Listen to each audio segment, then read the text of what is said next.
Whew. Alrighty, guys. Sorry about that. Just realized I didn't have my phone on me, so I had to run downstairs and grab it.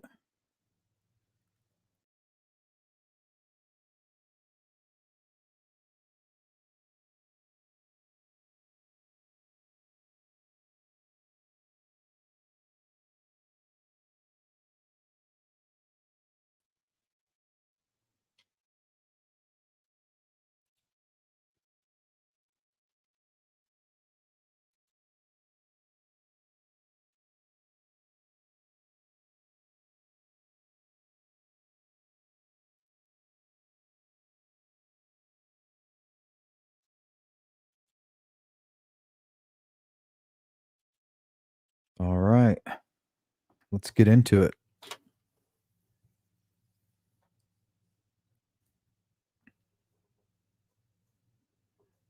Now, we all know Abby and Libby died in Delphi, Indiana, 2017, February was the 13th.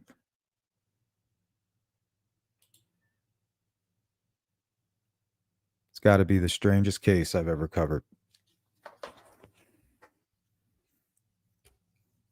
6 years later, suspect in jail, and there's more mystery than ever. You know what I mean?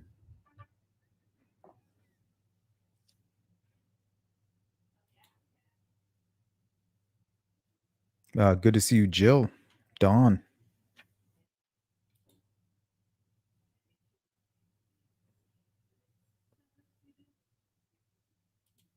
Jessica, Happy New Year.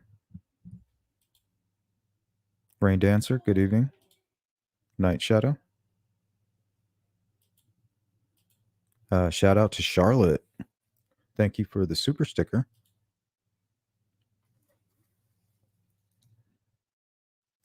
Here are some of the things we're going to talk about today. Did Richard Allen work at Chrysler at any point? And his so-called confessions. We're told that there are transcripts. I want to see them.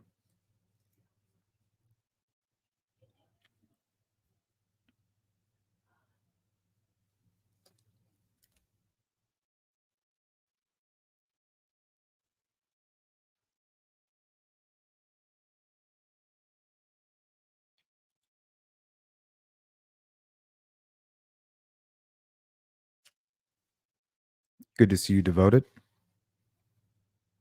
Give me 1 second. I have a voicemail from Missouri. This might have to do with the case we were covering earlier today. Hold on.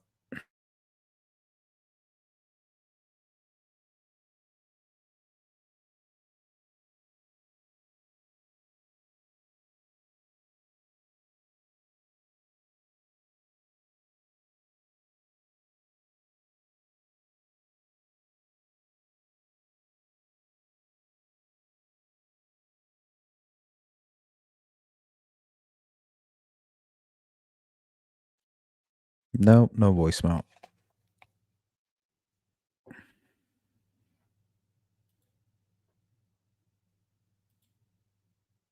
Good to see you, Devoted Tattoo. Jari, how are you? Thank you. Yes, if you guys could hit that like button. Nana, what's up? 63. Good to see you, Rain Dancer. Phil Bond. Sensei, good to see you.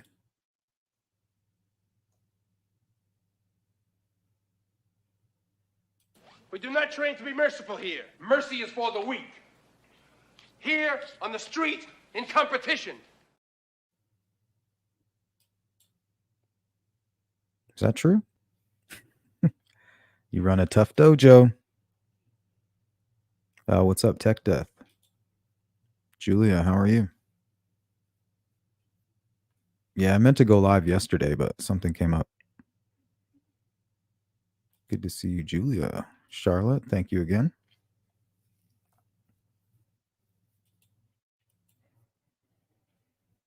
Good afternoon. True Crime Time. Violet. Yep, shout out to Charlotte for the donation. Thank you. Alicia, hello. Welcome. Anything I like? All right. So we're going to talk about that. Did Richard Allen work at Chrysler? Confessions. Where are the transcripts? Why isn't that public? Where are they? How can we get them? The bullet. Who collected it? How was it collected? We will refer to an email from True Crime Web. Steve himself will break that down, give us a quick rundown on how that happens.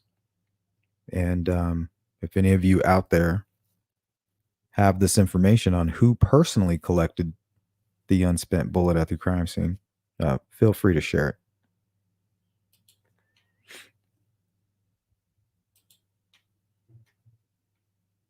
All right. Good to see everybody.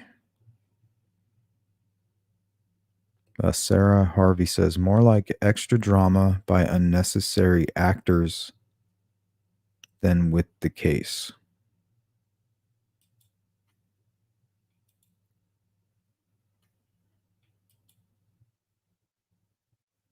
Yeah, I want to see him too. I mean, you can't tell the world that, hey, we got this guy's confessed to this crime and then just leave everybody hanging. You know, it's a big deal. You're telling me this man has confessed to a crime. Prove it.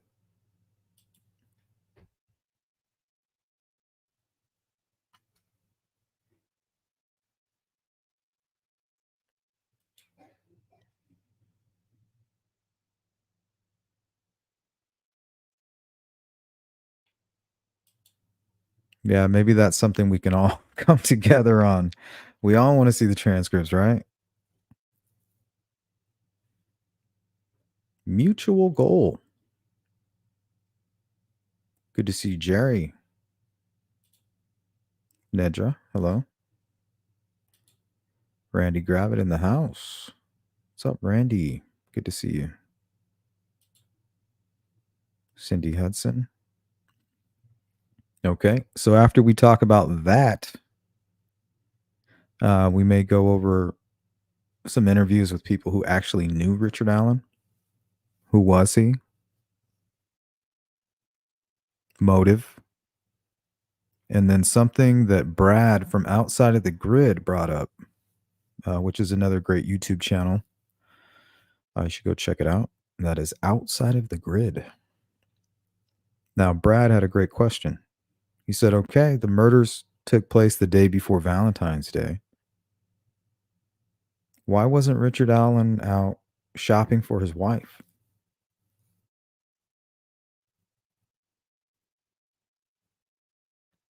I'll give you my answer to that question later. But hopefully you guys will chime in. Isn't that a great question? Why are you killing two young girls instead of out shopping for your wife the day before Valentine's Day? Why are you even thinking about this? If he is the killer, what put him in that mindset? Hell of a question.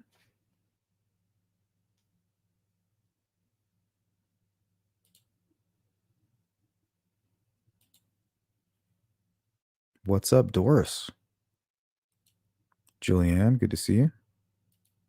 Diamonds, what up? Michelle, hello.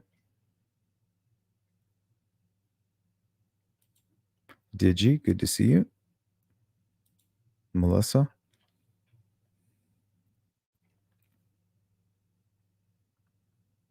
Yeah, I'm hoping that 2024 brings a plea deal for Richard and hopefully another arrest. If there needs to be, right? And at the very least, a confession and a plea deal and an explanation of some sorts.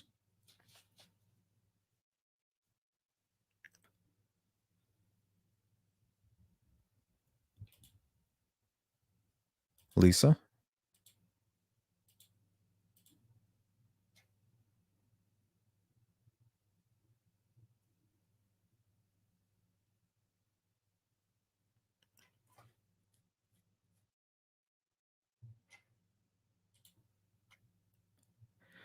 And I think that's all we're going to have time for today. And then some random stuff.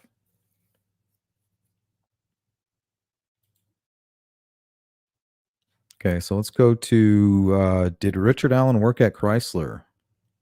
So I get emails all the time about this saying, why you keep talking about Second Street in Peru? And why are you trying to tie um, the Kleins to Richard Allen that way? Don't you know that Richard Allen worked at Chrysler a while ago? I said, no, I did not know that. The only thing I found to support that could be a fake. Now, I think this is something that came from Mark Robert. Let me share it with you. And none of the stuff has been vetted by me personally, FYI.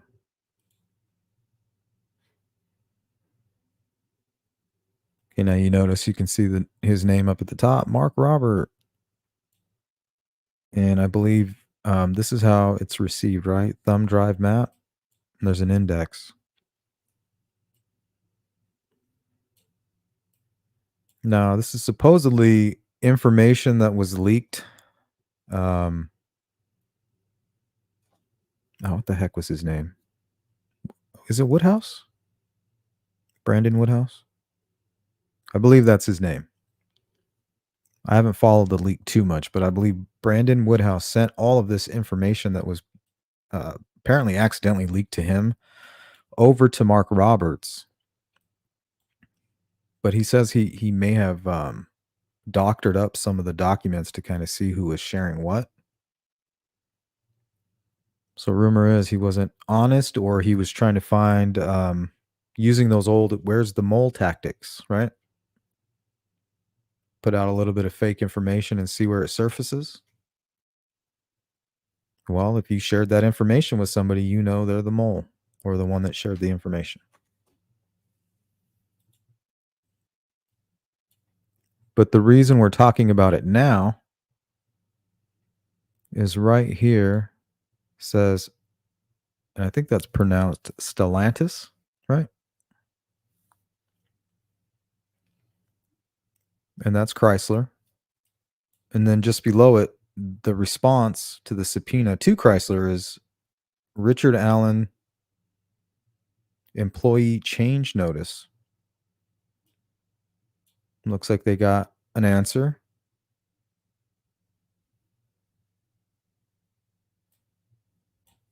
So this is the first I've actually been able to say, hey, well, here's something that goes to that. What do you guys have to say about it? I don't know much about this. This is the first I'm hearing that Richard Allen worked at Chrysler. Well, we know that Keegan's father worked at Chrysler. Why is that important? I think it's important. I think it's just as important to ask why they let Keegan Kline go for 3 years. Right? Why'd they let him go? Only to arrest him, threaten him, interrogate him, and then drop the Anthony Shots information as if they didn't know who it was. You know, they released the information as if, hey, we don't know who this guy is. We need your help. Right? Well, journalist Demi Johnson was already on the case. All she needed was that name. She had all the pieces to who this Anthony Shots guy was. All she needed was the name Anthony Shots and Keegan Kline. She already had the background story, probably more than any of us ever will. You know, she was doing some good journalism, figuring out she knew somebody was communicating, not only communicating, but trying to meet the girls at some point while catfishing them. So they dropped the Anthony Shots information. The whole online community starts freaking out. Well, it took Demi Johnson just, I think, like 18 hours. She pulled it up on my case, had all the documents already. Probably the probable cause affidavit.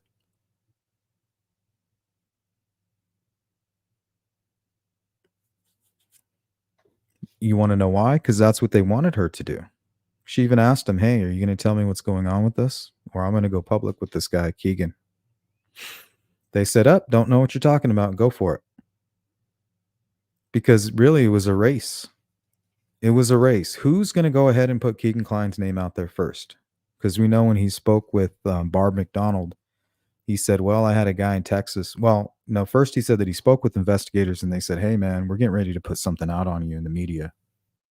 Just a heads up. So if there's anything you need to tell us. And he's like, well, I'm innocent, so there's nothing to tell you. Go ahead and do what you got to do.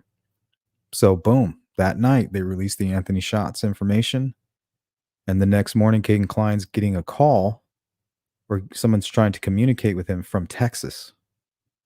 He says, my friend in Texas says, hey, man, you're all over the news out here, buddy. Yep. And sure enough, that was the gunshot for the race. And guess who won? Demi Johnson. But she already had a head start. She was already waiting at the finish line. She just couldn't find it. But she was standing right on top of it. But that's what they wanted.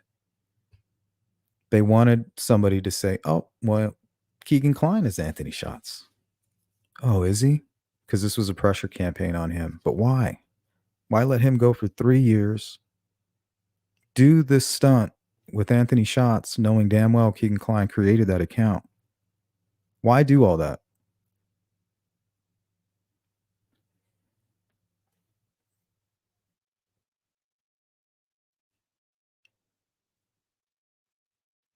Oh, I guess we can go to this too. You guys can respond to that if you want to in the chat. Got a quick video for you. And thanks to the person who sent this to me. The whole video is not on Delphi, but this is an interview with Attorney General Todd Rokita. And one of the topics is Richard Allen. General Todd Rokita spent part of his day in Greater Lafayette today. And Mr. Rokita, thanks so much for coming in. Can you guys hear that? Keeping up on the Richard Allen case? We have, in the sense that we represented the Department of Corrections today in the subpoena request from the prosecutor. So we have some tangential relation to it. And then, of course, if there's any appeal, we'll be involved there. Are you aware of today's news? The prosecutors say he made multiple confessions while he was up at Westville. Okay, so he's asking him, what do you think about him apparently confessing to these crimes, that he made confessions?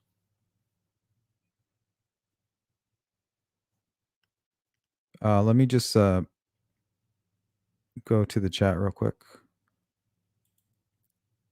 True Crime Beat, welcome in.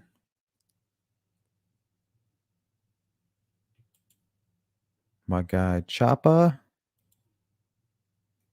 We got. Get to the chopper! Get to the chopper! It's mandatory. Welcome in. If I missed you guys, I'm sorry. My bad. True Crime Fangirl, what's up?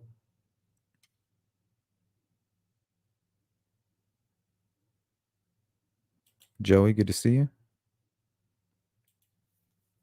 Let's read this comment. True Crime Time. Didn't Klein say in an interview that he would give more information on Delphi after he was sentenced? I'm going down a rabbit hole to find the interview. I know he can be trusted. I know he can't be trusted. I think he did kind of. I think he finally kind of, I think he spoke with the Murder Sheet podcast. So you might want to start there. I think a few days after he was sentenced. Yeah, and it was a very telling interview. But once again, he pointed the finger at his dad. He said that his father even tried to meet somebody prior to the Delphi murders in Logansport, I think like a month or two prior, and that he was using the account.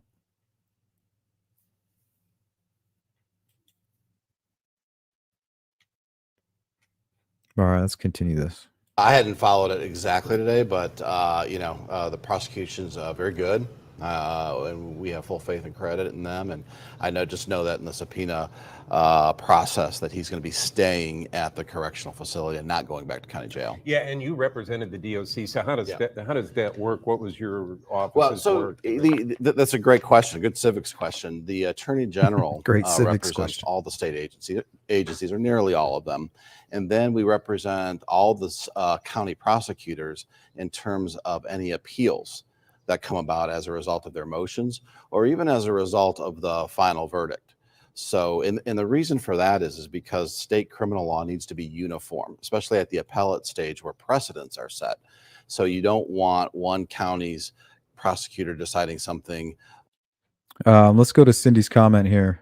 Says, very important question. What's the confirmation Mark got this from Woodhouse and not Fortson? I believe he did get it from Woodhouse, but I could be wrong. But one thing I do know is that Woodhouse would alter things that he would send out, apparently.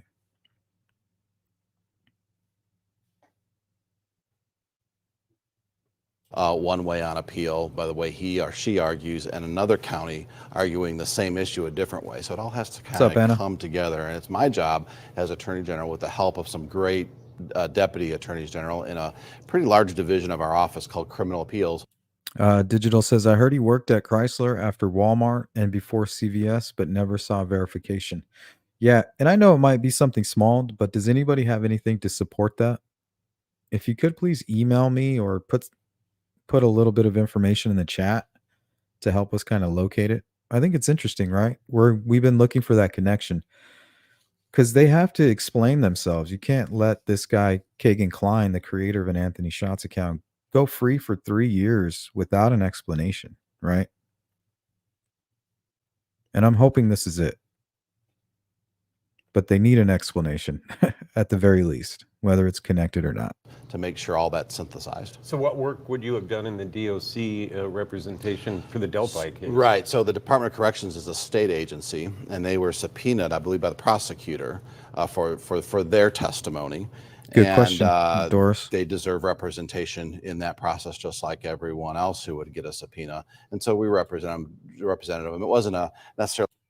Cindy's asking a question, very important question. What is the confirmation that Mark got this document from Woodhouse and not Fortson? I could be wrong about that. I think the important thing, I'm not trying to track down who leaked what and who leaked this and this. I really don't care. The authorities are aware of it, and they've handled it swiftly from what I can see, from where I'm sitting. That's the way I see it. I have no concern about it. My only question is the authenticity of the document that I put on the screen. Is it authentic? And if it came from Woodhouse, there's a chance that it could be altered.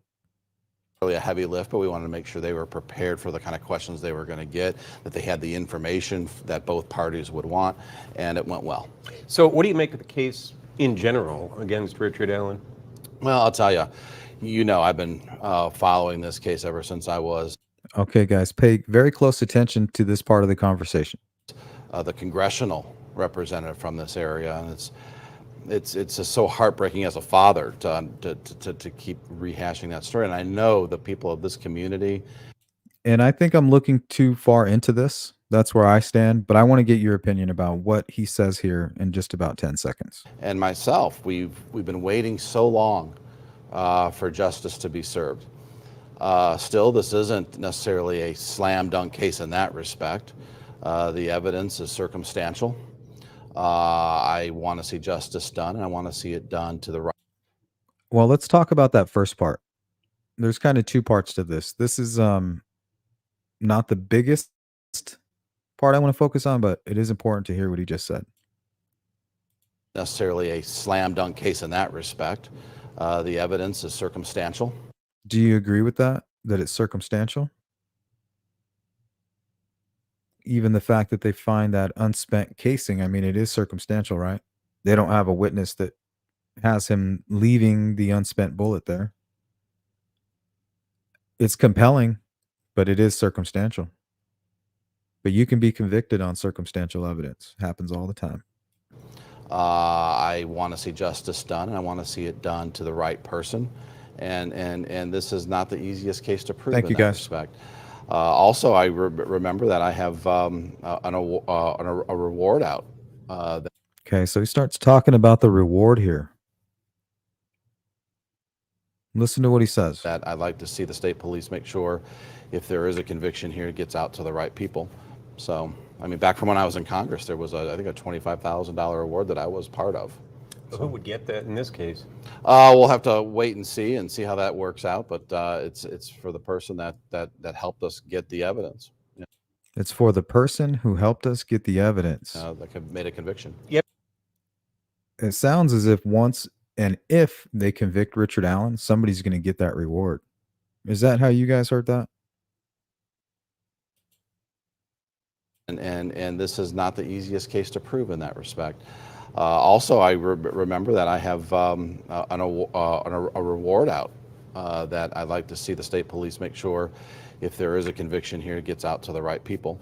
So, I mean, back from when I was in Congress, there was, I think, a $25,000 Why bring that award up? I was part of. Why even talk about the reward with Richard Allen in custody? Unless it was relevant. Or am I just looking into that too much? Who would get that in this case? We'll have to wait and see how that works out, but it's for We'll have to wait and see how that works out. the person that helped us get the evidence, that made a conviction. Yes. All right. What do you guys think about that? Sounds like somebody's getting a whole bunch of money for helping get an arrest and well, they would have to get a conviction. They're not just going to be like, oh, give us the reward money back. Of course, you have to wait for everything to finalize, but it sounded like they were expecting somebody to receive that money.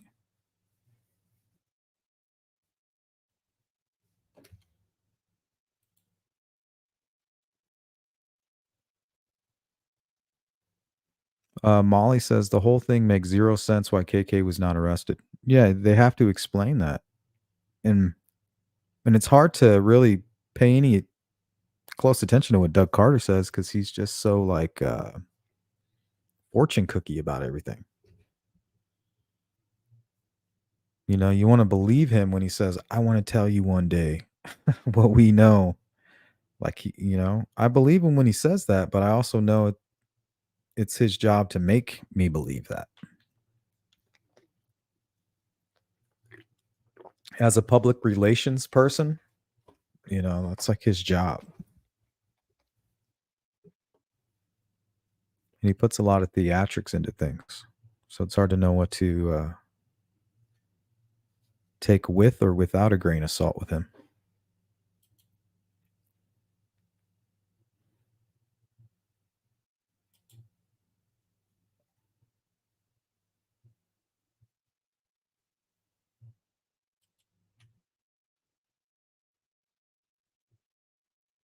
Marcel says, I heard that Caleb Bolin, is it Bolin or Bowen?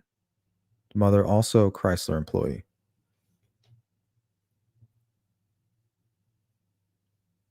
The Logans? You're on that Ron Logan kick. Good luck to you. Let me know if you need page 3. I got it.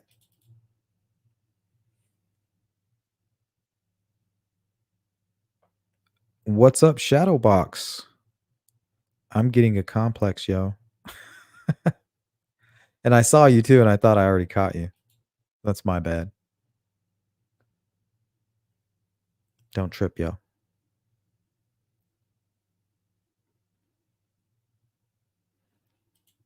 Let's go to Joey. Hey, Sleuth, do you think it's right that they keep Richard Allen locked up until he is convicted? Why not put him on house arrest with a monitor to track him? What do you mean? Why would they put him on house arrest? He's wanted for a double murder. They would keep him in county jail if they thought he wasn't going to try to off himself, or if, they didn't want to have to deal with the aftermath of him, somebody getting to him. And they might not be staffed for that. It's for his own protection. The only reason the defense team brought it up and made a big fuss about it, because it's their job to make a fuss about any and everything. Anything that they can spin, they will. And that just happened to be low-hanging fruit.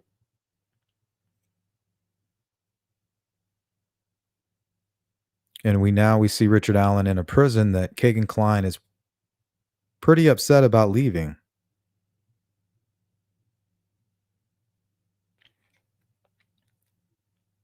He said he was safe there. It was nice. He was happy. He's pissed off.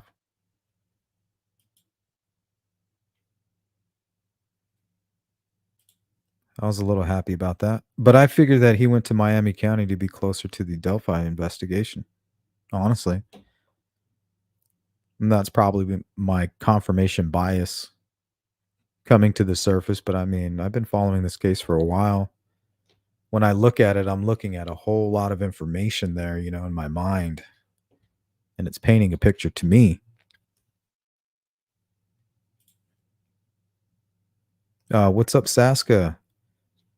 And Brad from Outside the Grid. There's Brad. I was just talking about you.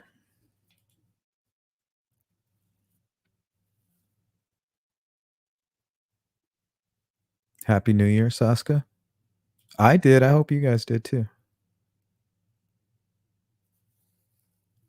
If you suspect an employer, a FOIA for people requesting employment history at a company would be given dates of employment only if you have a name, date of birth, and social.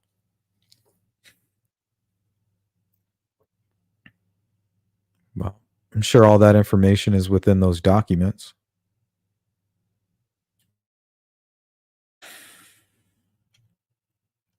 Holla at your boy.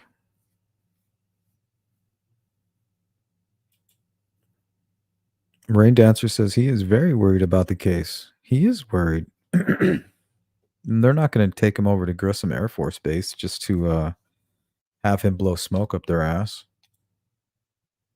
Something's up with him. And regardless of all the theatrics of Doug Carter, I believe him when he says he wants to tell us. The rest can be bullshit. But I believe that part. Because there's a lot of, they have, we call it drop balls. They're dropping balls all over the place.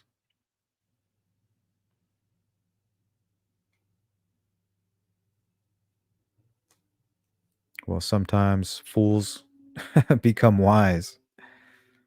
And wise become fools. Only time will tell. I'll give him the benefit on that one. But when it comes to the confession transcripts, those should be released 100%. And I don't think there was any mention of those in the leaked memorandum that was leaked by the defense team. Former.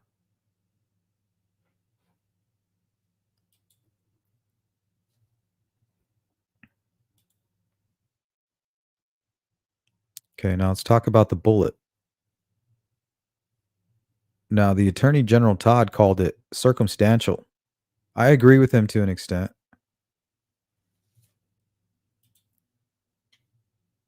Let me pull up an email from Steve from True Crime Web. He was kind enough to break this down for us. So make sure if you are a member of the Salute Crew, go give a shout out to Steve. Very helpful.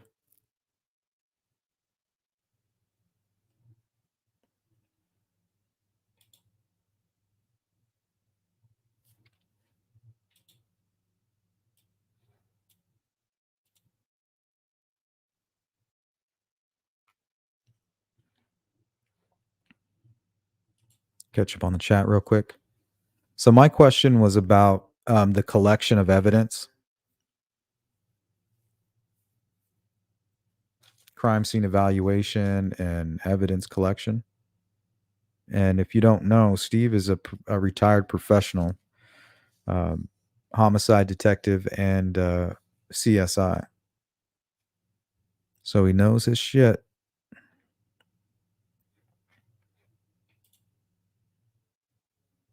Cindy, thanks for answering my question twice. I deleted the first one for typos. No worries.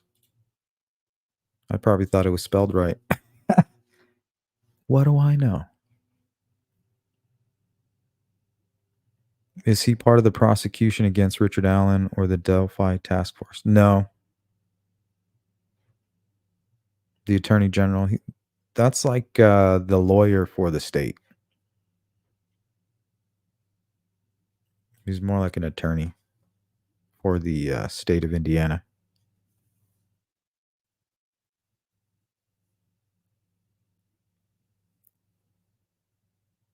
Yeah, that's a good point, Molly, saying, I hope somebody had an eye on him. Him being Keegan Kline, I know he wasn't sitting around for 3 years being squeaky clean. I mean, if he was responsible or had anything to do with the Delphi case, he may have. He may have tried, you know? Maybe they wanted him to feel like he had gotten away with it.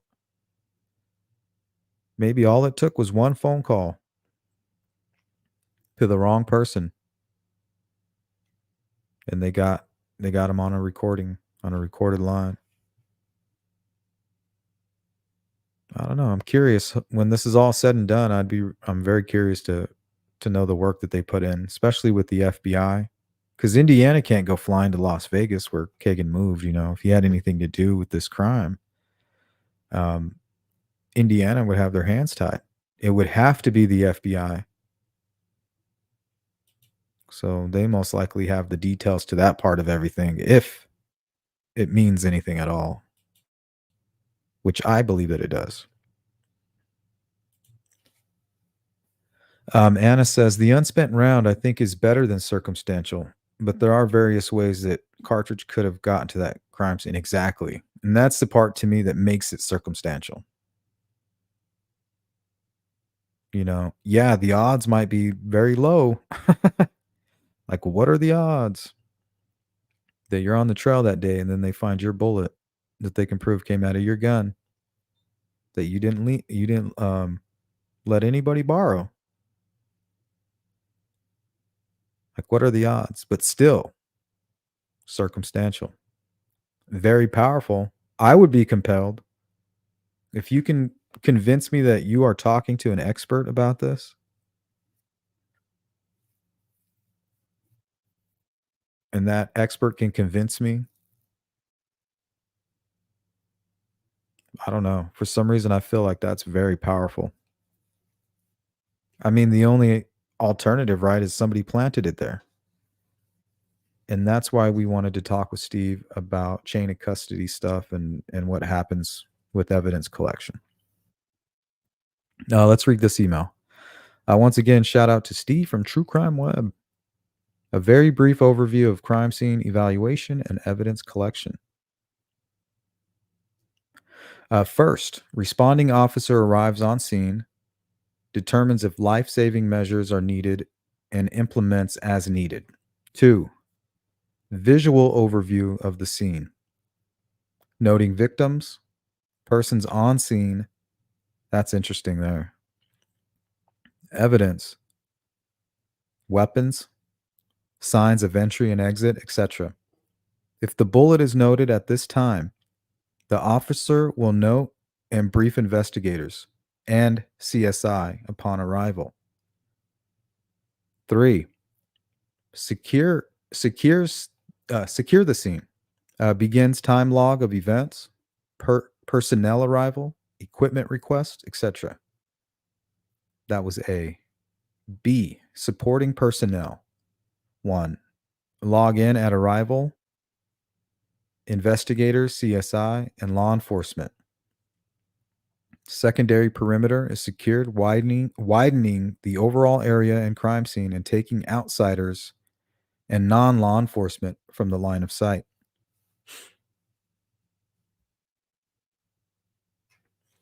C, investigators and CSI begins processing, starting with visual assessment of entire crime scene. 1, if the bullet is found at this time, a plan to photograph with series of photograph from overall, mid-range, and close-up shots, with final shots including place cards with all data regarding times, location, personnel, description, etc. The recovery will consider best practices to limit contamination of the evidence to protect possible DNA from offender. A chain of evidence sheet and documentation of all exchanges begins at this time. 2. I would expect if the bullet was not found by visual, it may have been located by metal detecting. Same processes are used to collect all items according to the strategy and best practices to ensure all types of evidence are collected in the least destructive and disruptive collection process. 3. If the bullet was missed and collected by non-law enforcement personnel, the item would have been secured on contact with receiving officer. Reports and evidence sheets describing the item begins at this time. Investigators would follow up, and notification to CSI should occur to fully understand if the bullet was missed, as consideration of such an item being recovered later has to be explained of when, how, and why this item was found after processing.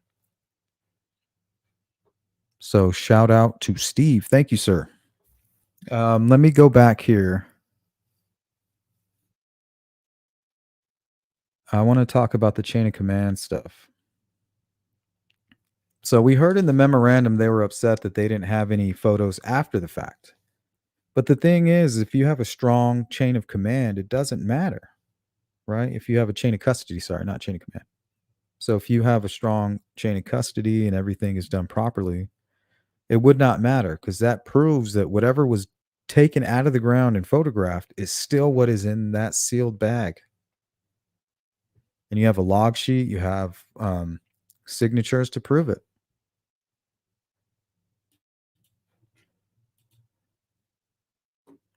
Marcel says somebody gave information. It sounds like if you heard the Attorney General Todd Rokita talking, to me it sounds like somebody deserves the reward. And once they get that conviction, he hopes that they get it. What's up, Rescue? Welcome in. True Crime says, yeah, that's what it sounded like. Me too.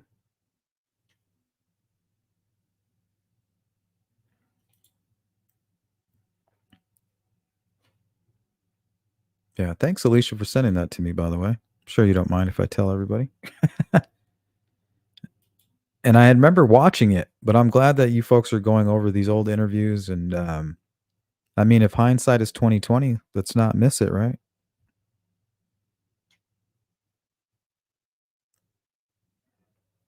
So keep digging. We don't know what evidence is or isn't circumstantial. Yeah, and I don't know what he's referring to, but definitely everything listed in the PCA is definitely circumstantial.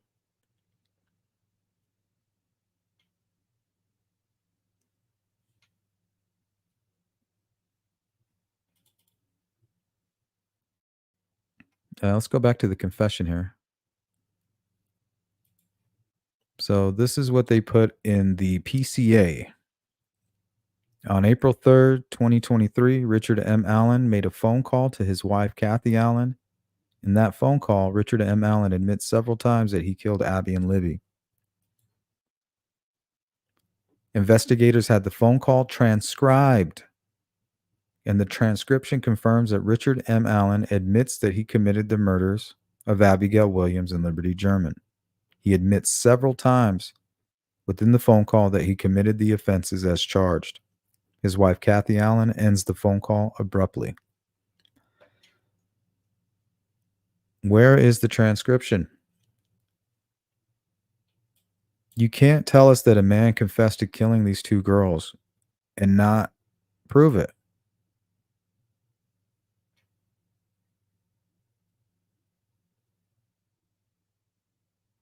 Because, I mean, why even talk about the bullet? Why talk about this? Why talk about that if he's already admitted to it? But did he? How do we really know? I mean, this is one of the big issues I had with the West Memphis 3 was how they treated Jesse Miss Kelly. You know? And I'm sure that I still think that they might be guilty. right? But I understand how you can be coerced or make a confession under duress.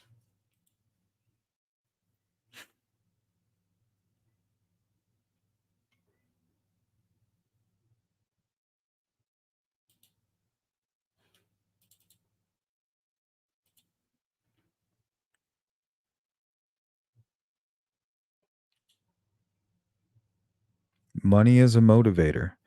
And I mean, I've looked far and wide and I haven't seen a whole lot of rewards that were actually collected. It's like they always find a way to get out of it, or the conviction doesn't stick, or something like that. But in this case, if it leads to an arrest and they get answers for Abby and Libby's families, I mean, take it. Who cares? There you go. Here's a bunch of money. Thanks. Who cares what's motivating them? We need an end to that. They need answers. It's that simple.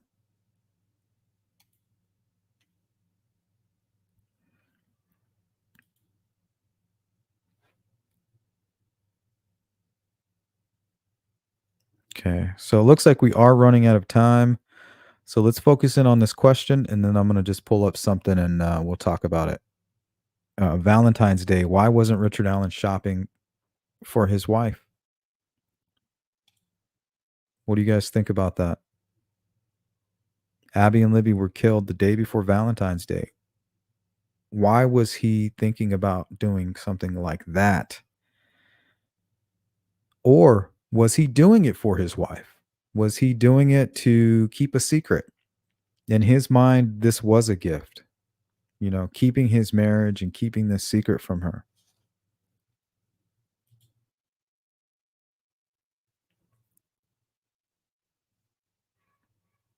Yeah. And why bring up the reward? Why would he even talk about it? You have a guy in custody and apparently it didn't come from a tip. So why talk about a reward? And that was my question.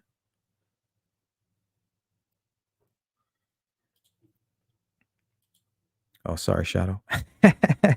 Just joking. Wondering if his daughter and her husband, yeah, they've been extremely quiet. And that's been a rumor that's been going around. We can talk about rumors if we want. I haven't seen any proof. Trust me, if I had any proof, it'd probably be on the news because I'm not going to keep that a secret.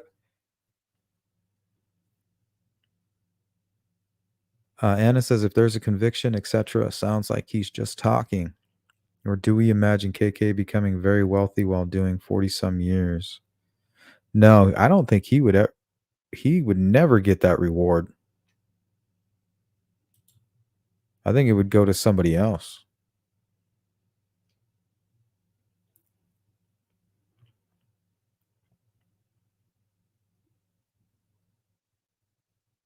I don't know if he would get that money. And I don't know if it's him. I don't think it is him.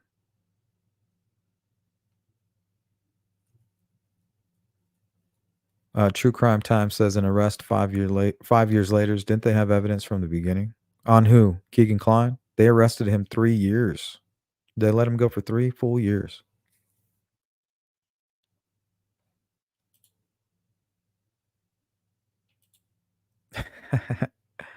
Yeah, he pulls out a new fortune cookie. Hey, what's up, Mandy? No wonder KK was upset the day information was released. Yeah, they sent Richard Allen down there and booted out Keegan Kline. And apparently he was very comfortable at that facility. He's upset. So that gives him another reason to be pissed off at Richard Allen if he knows him. I think he does. But what do I know?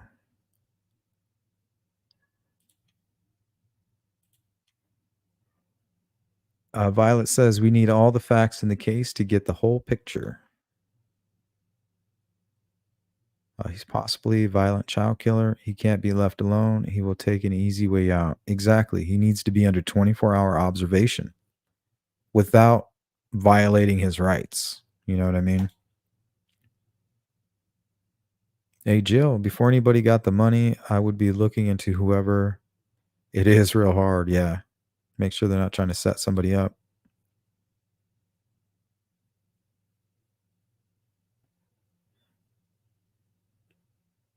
I agree with that, Molly. This is Molly talking to Alicia, and I agree with that. I feel like Kagan may not have been a credible witness. They didn't take him seriously until somebody stepped in and was able to add something. Thank you, Jari. And we're going to get out of here in just a little bit, guys. What's up, Jessica? Hey, Kristen. Good to see you. Happy New Year to you. Always good to see you, my friend.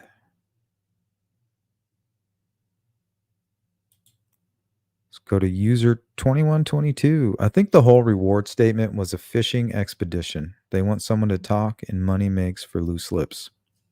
So you think it just went to the, well, this is kind of an open investigation. Not 100% sure we got the right guy. So, there's still a reward out there. So if you have information. Yeah, that's an interesting way to look at it. Thank you.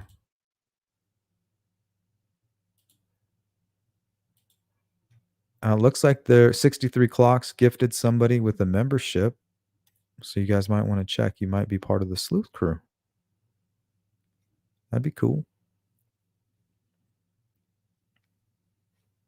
Okay. So do you guys remember the original leaked photos? So a lot of people are getting things confused, I think. So when you see communication about leaked photos and things like that, I think what they're talking about is this. Do you guys remember when this came out?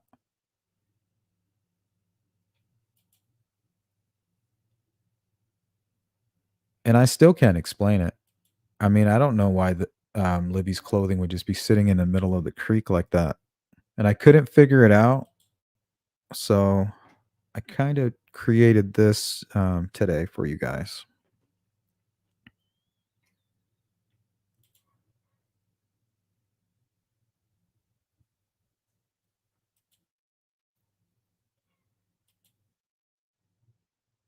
Devoted. We love Mr. Steve. Yeah, he's very helpful. He always answers my emails. And he with his personal experience and professionalism, I mean, that's invaluable. Especially as a true crime content creator with no experience. Yeah. But I guarantee I could put a hell of a team together if I had to. You can bet that.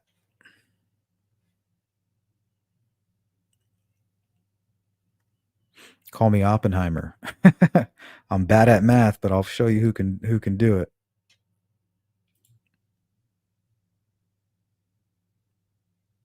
it. Digital, or maybe they thought if they arrested KK, others involved would go underground and not be able to solve Delphi. That's what I'm thinking. Let him think he got away, go back to get comfortable. Get back to whatever it is that you do online. But I don't think he got comfortable. I think he stopped what he was doing and maybe even thought that they were watching him. And maybe somebody even advised him, like, dude, they're probably watching you. Somebody that knows, the truth. Like, you better be careful. They're most likely watching you right now. Watch what you say, watch who you talk to. And then eventually he had to come home because he wasn't making it. And they were like, well, he's not, we're not gleaning any information off this tactic. He's wise to us. We might as well just arrest him and we'll hold him to the coals. See what we can get.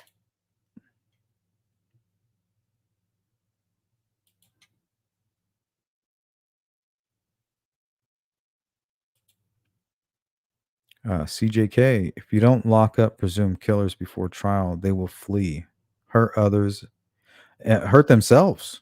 I think is the most important thing here they're worried about. They don't want Richard Allen to hurt himself, especially those who will testify against them. Certain crimes could never have bail, in my opinion, against children. Okay, so after seeing that clothing in the water here, I was trying to figure out what the hell could have happened. So looking at this video here, I mean, I don't think they had any other choice but to go through the water.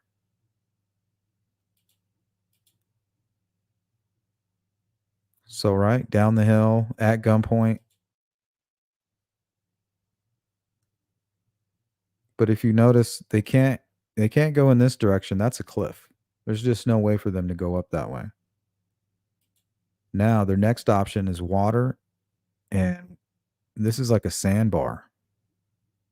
My only question is, why does the clothing end up in the water at this point? Has he already accosted them and they picked up the clothing and some of it was scattered? Or did they make it across the creek and he assaults them? I mean, this goes to the possibility of one person being able to commit this crime. And if he did, he was a very, very violent and very quick at what he was trying to do.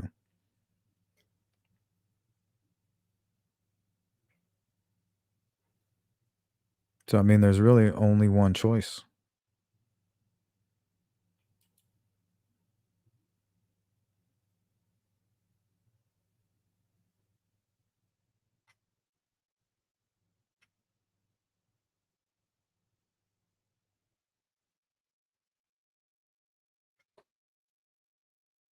So I don't know. When I look at it this way, I feel like something happened here, an assault of some kind.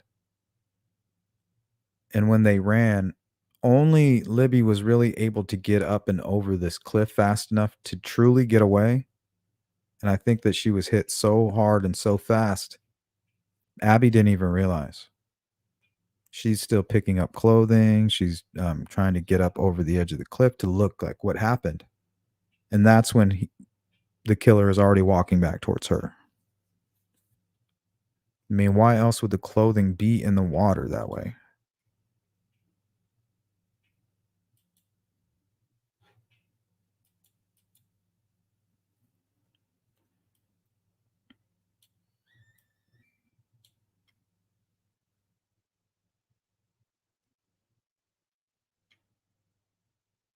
I don't know. It just doesn't make sense. I believe this is the part that investigators struggled with. They couldn't make sense of it. And I think it goes to what Robert Ives was saying is, man, we just couldn't figure out a motive here. Everything was so weird. Very odd. Like we know that the crime scene happened over here and they were attacked here, but why, why was she wearing this bra or two bras? Why, what's going on with the sweatshirt? Why is the clothes in the water? We know that they were attacked here. Almost makes you think that the killer went through the clothing in the water, maybe as an intimidation tactic. Like, where are you going to go now? Like, you can't go anywhere. Like, your clothes is over here.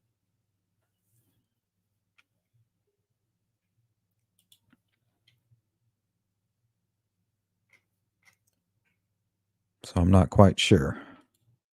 But guys, that is my hour. Those are the thoughts I want to leave you here with.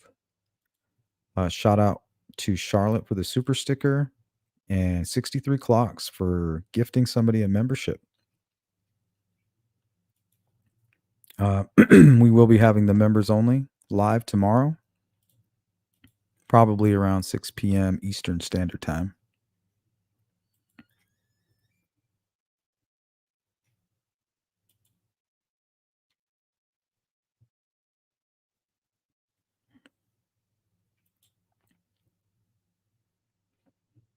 Yeah, Devoted says people stick up for him when he's confessed to his wife and mother. And once again, I would like to see those transcripts. What does that mean? You know what I mean? What does that mean? He confessed.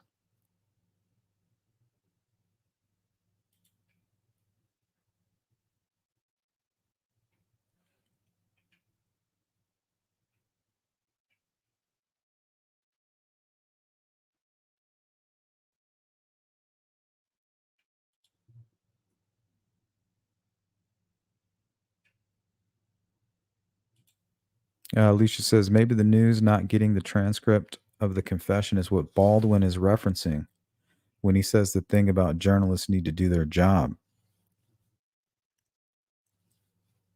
I doubt that. I mean, it would be nice if that's what he meant, but I think he was just salty. And he was embarrassed to walk through the journalists. You want to say something snazzy, snappy. He's a lawyer. That's what they do.